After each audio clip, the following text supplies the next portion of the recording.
Strategi beg biru. Okey, ni saya kena jujur lah. So, beg biru ni saya nak katakan sekarang ini lebih kurang 30% je relevan. Kenapa? Saya pun biasa buat beg biru. So, apa kelemahan beg biru ni? Iaitu adalah, siapa yang dah isi form dekat beg biru tak nak isi dah. Itu problem dia. Tapi beg biru ni perform dekat live. Kalau korang nak buat live, letak beg biru, okey, dipersilakan. Sekarang ni, beg biru dekat live dah ada Service Plus nama dia. Service Plus tu pengganti kepada beg biru. Itu sesuai untuk buat live. Untuk orang isi form. Tapi untuk strategi konten, jujur, saya dah try pelbagai cara. Contoh, kita pun buatlah konten, contoh supaya korang faham. So, contoh, setiap hari kita buat video. Contoh ni kat tepi ni, kita buat video setiap hari letak beg biru. Percaya tak? Kita run secara organik, maksudnya tak run ads pun, susah gila orang isi form. Seriously. Tapi, saya tak kata benda tak bagus. Nak try, try lah. Tapi macam mana kita nak grow orang isi form service ni? Jujur saya kata, dekat TikTok service boleh. Tapi dia more kepada brand. Saya cakap balik, dia more kepada brand TikTok.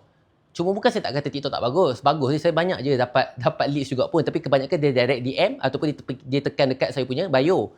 Cuma apa yang saya nak bagi tahu, untuk siapa yang buat servis, saya highly recommend tolong jangan terlepas pandang dekat Meta. Please, Meta sekarang tengah padu tuan-tuan dan puan. Seriously, ads dia orang memang tengah padu, memang tengah murah. Lebih padu sebenarnya. Serius saya kata. Bagus gila untuk servis. Tapi untuk produk fizikal yang ada beg kuning, memang TikTok Ads Manager is the best. TikTok JMV is the best. Memang padu teruk. Tapi untuk servis ni, saya beritahu TikTok Ads Manager dia macam kurang perform. Untuk tahun ni punya algoritma. Bukan saya seorang. Korang boleh tanya semua. Semua orang marketer mesti cakap, dekat TikTok Ads ni manager, kalau nak run servis dia agak oek-oek sikit. Sebab saya pun ada murid termasuk dengan TV saya. So untuk Meta, you kena faham, sekarang dia ada, dia combine IG, dia combine Facebook, dia combine dengan Thread.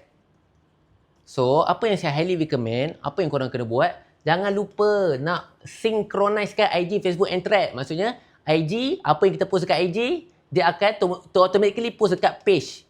Dia akan automatically post dekat Thread. So, dia auto 3 terus.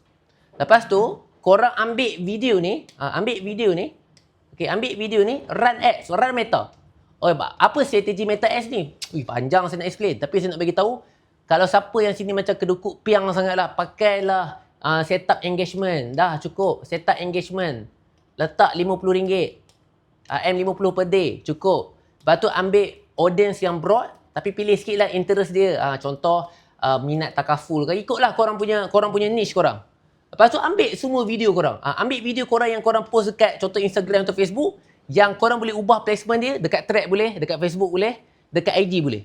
So maksudnya video korang ni akan pergi kepada 3 platform. Ini yang padu ni. Dan